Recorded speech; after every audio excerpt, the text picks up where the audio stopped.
नमस्कार। आज हमारे पास कुछ दिलचस्प सोर्सेज हैं मारुति सुजुकी फ्रॉन्क्स के बारे में। हाँ, सुनने में आ रहा है कि ये कार मतलब इंडियन मिडिल क्लास में काफी पसंद की जा रही है। एक तरह की पसंदीदा एसयूवी बन रही है। बिल्कुल। और मेन दावा यही है कि इसमें स्टाइल भी है, स्पेस भी और सेफ्टी भी, वो भी एक किफायती दाम पर। तो चलिए जरा इसको खोल कर देखते हैं। सोर्स बता रहे हैं कि इसका लॉन्च काफी शानदार रहा। हाँ, शानदार लॉन्च का जिक्र है। और इसे ऐसी एसयूवी बताया जा रहा है जो बजट में फिट होती है और परिवार के लिए भी परफेक्ट है। सही। सोर्सेज में कुछ खास बातें हाईलाइट की गई हैं, जैसे एक तो दमदार माइलेज। हाँ, माइलेज तो मारुति का हमेशा से एक बड़ा पॉइंट रहा है। और एडवांस्ड फीचर्स भी। फिर बोल्ड एसयूवी लुक्स, खासकर ये यंग इंडिया को ध्यान में रखकर डिजाइन की गई लगती है। ये इंटरेस्टिंग है, यंग इंडिया वाला एंगल। और साथ ही परिवार का भी ख्याल है, स्पेशियस केबिन की बात है।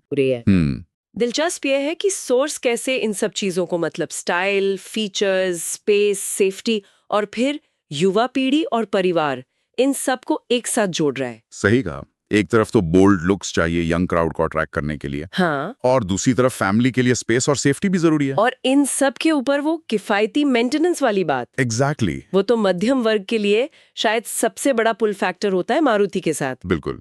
तो सोर्स का पूरा जोर इसी बैलेंस पर है कि कैसे एक मॉडर्न दिखने वाली एसयूवी की अपील और पारिवारिक जरूरतें दोनों को एक किफायती पैकेज में दिया जा रहा है। तो ये दिखाता है कि कैसे मतलब एस्पिरेशन और प्रैक्टिकलिटी दोनों को साधने की कोशिश है। हाँ, और यहाँ सोर्स सिर्फ फीचर्स नहीं गिना रहा, वो एक तरह से मारुति की स्ट्रैटेजी की तरफ भी इशारा कर रहा है। अच्छा, कैसे? देखिए, मारुति की इमेज हमेशा से वैल्यू फॉर मनी वाली रही है। हाँ, वो तो है। पर अब वो बोल्ड लुक्स और एडवांस्ड फीचर्स के जरिए शायद उस नई पीढ़ी को भी टारगेट कर रहे हैं जो सिर्फ माइलेज और मेंटेनेंस नहीं देखती, स्टाइल भी देखती है। मतलब वो पीढ़ी जो शायद ब्रांड लॉयल्टी उतनी ना रखती हो जितनी पिछली पीढ़ी। हो सकता है।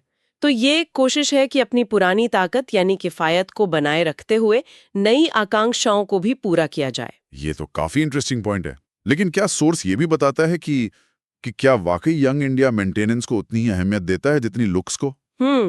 या ये बस मान लिया गया है कि इंडियन बायर चाहे यंग हो या फैमिली वाला, मेंटेनेंस कॉस्ट तो दिखेगा ही?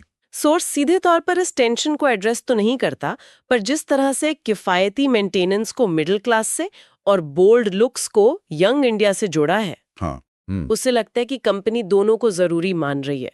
शायद उनकी समझ ये है कि यंग बायर भले ही पहले स्टाइल देखे, लेकिन लॉन्ग टर्म में या शायद पहली कार खरीदते वक्त बजट और मेंटेनेंस कॉस्ट फिर से जरूरी हो जाते हैं। हाँ, ये बात तो है। पहली कार अक्सर एक प्रैक्टिकल फैसला भी होती है। और कीमत का भी जिक्र है ना? बिल्कुल। 7.5 लाख रुपए एक्स शोरूम से शुरू। तो ये कीमत? हाँ, यही कीमत इस पूरी कहानी को बांधती है।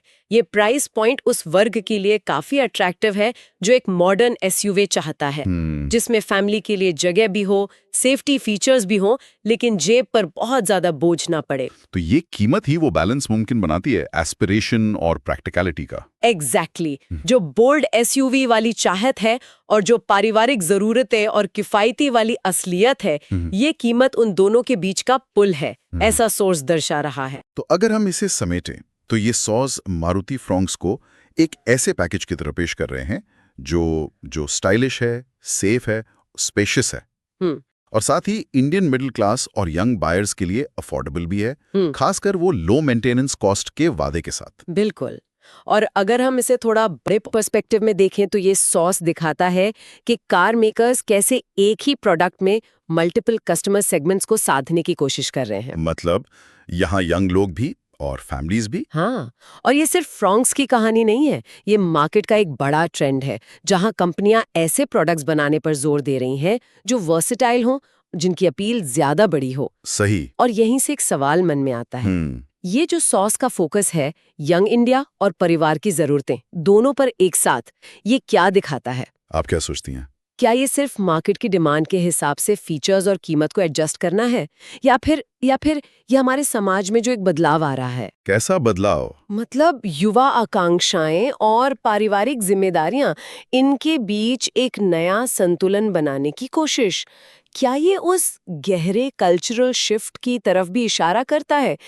ये सोचने वाली बात है। वाकई, क्या कारें अब सिर्फ ट्रांसपोर्टेशन नहीं बल्कि हमारी बदलती प्राथमिकताओं का आईना भी